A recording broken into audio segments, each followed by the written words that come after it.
Hello viewers, we'll be going over gold futures. In this video we'll be going over my trade idea of the week and the day-by-day probability model. So let's start off with the technical analysis on the 1 hour chart. We remain in positive MACD and we're still off of overbought levels with the RSI. We did bounce right off the 200 moving average back on Wednesday at around a price of $1,864. As we extend out to the 4 hour chart, we still remain in slightly positive MACD and seeing signs of a converge there. And as we extend out to the daily chart, we have now approached to positive MACD, and for now, we have yet to close above the 100 moving average, this orange line, which we failed to do that back in December 21st. And that resistance is at the price of $1,904.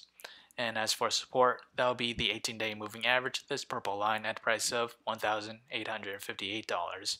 If we were to test that support level, that price movement to the downside is roughly around 1.3%, and to test resistance, that is around 1.2% to the upside.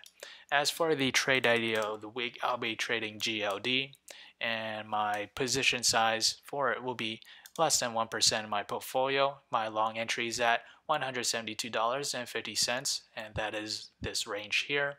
My sell target is at $176.58, and my stop loss is at $171.60. However, if I were to open a short position, my entry is at $178.82, and that is this range here. My sell target is at $173.42, and my stop loss is at $179.76.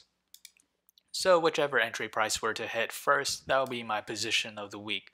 So how did I develop these trade ideas? It all comes from the day-by-day probability model, which is available in the link below, so do check it out.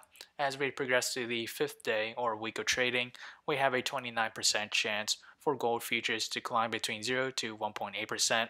And as for the downside, we have a 71% chance for it to fall between 0 to negative 1.8%. And so if you enjoyed this content, feel free to like, comment, subscribe, and thank you for watching.